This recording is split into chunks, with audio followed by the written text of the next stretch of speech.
you are a principal of a school. You live in London. We live in a largely secular culture, and much of secular culture emphasizes materialism, and there's a worldview emerging, whether you like to call it atheism or materialism, that basically says there really isn't much beyond our physical world and physical existence.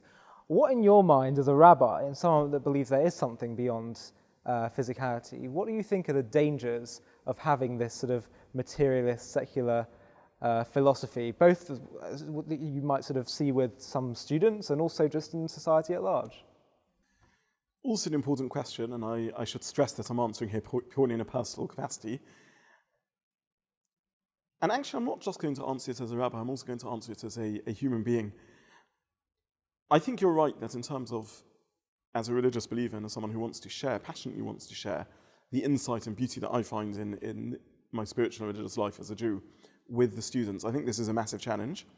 I think our students genuinely struggle, and actually I'm saying our students, but if I'm honest, myself and all of us genuinely struggle with spirituality nowadays. We for actually good reasons, due to the success of science and the materialistic philosophy, the insight we've managed to achieve in the world by that which is measurable and can be seen and experimented on in the lab and is mathematically graspable, the incredible insight that has offered has made us suspicious of any other sources of knowledge and the ability to access anything outside that.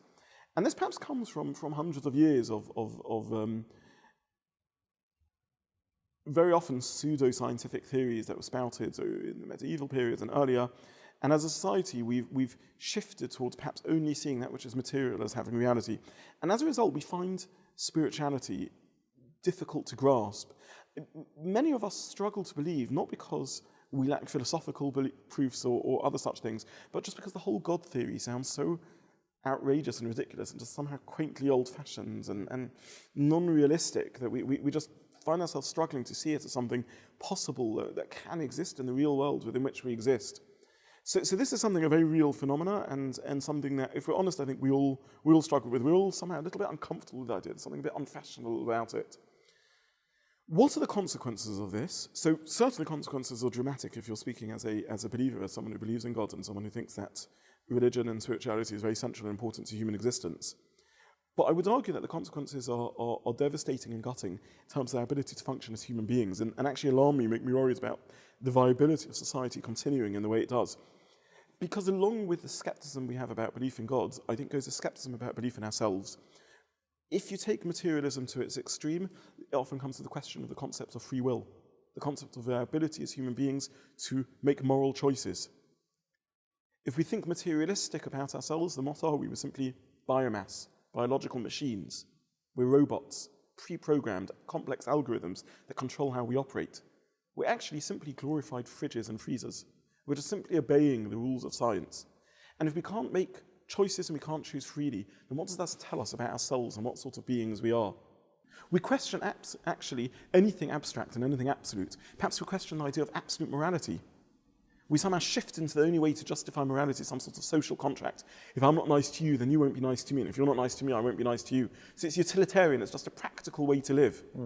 But if as a society, we go down this path of materialism, we end up with this devastating nihilistic philosophy that denies the possibility of anything that's really meaningful in life to us as human beings. If we can't make free choices, then what does this mean about our possibility of having relationships? Our possibility of sustaining something that's meaningful, our possibility of achieving anything that's really worthwhile, our possibility of being free-willed moral agents. And if we question that, and if we're in denial about ourselves as free-willed moral agents, then we're denying a whole part of the human psyche. There's a part of ourselves that understands and that needs and craves meaning, craves achieving something of reality. But there's many secular people who do say, I have free will, or at least will accept it de facto, because that's how the criminal justice system works, and that's how they hold up their friends to account and colleagues to account. I think the word de facto is an important one because we operate on different levels. And as a society, philosophical ideas take a long time to trickle down into the consciousness of how we all operate.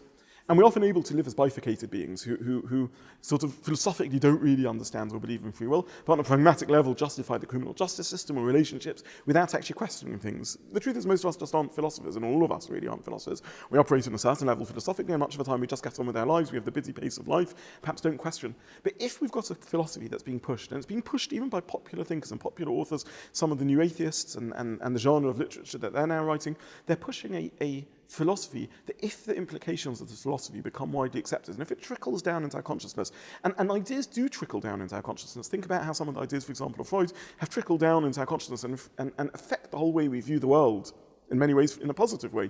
If some of these new ideas trickle down into our consciousness, to my mind, they question the very premise on which civilization and the functionality of society operate.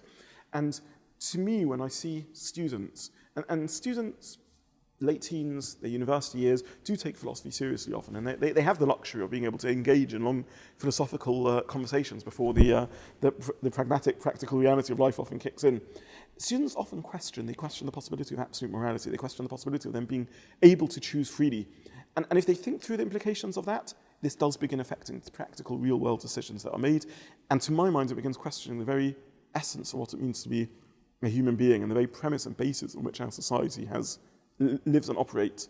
And the ethic that's informed the Western world, the Judeo-Christian ethic, the ethic that's informed how we operate, is one that's important, is one that has allowed human beings to flourish and civilization to flourish, not always successfully, very often unsuccessfully, that's true, but it's one that allows us the possibility of meaning and the possibility of at least exploring and accepting that there might be a side to ourselves that's spiritual, that seeks meaning, that seeks a relationship with God, that seeks genuine relationships, that seeks the possibility of souls being able to touch and the possibility of us giving altruistically to others. But if we question and deny the possibility of genuine altruism, if we question and deny the possibility of genuine meaning, if we question and deny the possibility of moral and absolute morality, or free will and free will freely chosen, then I don't know where that leaves a human being, and I don't know where that leaves society, and that worries me. But don't most people just not think about those things? And they will make meaning for themselves. They'll find a purpose. Through human relationships, they will, find fulfillment. So most people really aren't grappling with these issues. So does it really matter? I think again that's true, and as I said, people don't always bring philosophical ideas into their daily lives. I'm certainly not arguing here that people can't make meaning for themselves. In fact, in Judaism, part of Judaism does demand of us to make meaning for ourselves, and part of meaning is indeed relationships. But if you think through the philosophical implications of denial of free will or denial of morality, then it does call into question the reality of any relationship, because ultimately a relationship remains one in which we're both in it for ourselves. We're simply algorithms playing out the logic of that which is pre-programmed within it, and part of that which is pre-programmed within us is the realization that we can get greater pleasure in life if we're able to use other people for our own needs. And using other people isn't a great basis for a relationship. It's not really a possible basis for a relationship. And ultimately, the whole of society is built on relationships, personal relationships, societal relationships, and relationships with ourselves most profoundly. And if we are simply pre-programmed machinery, it makes an impossibility of a relationship with ourselves and with others. And that's worrying. To stay up to date with the latest JCV content, if you're on YouTube, click subscribe below the video and the alarm bell. And if you're on Facebook, hit the like button, and under following, click see first.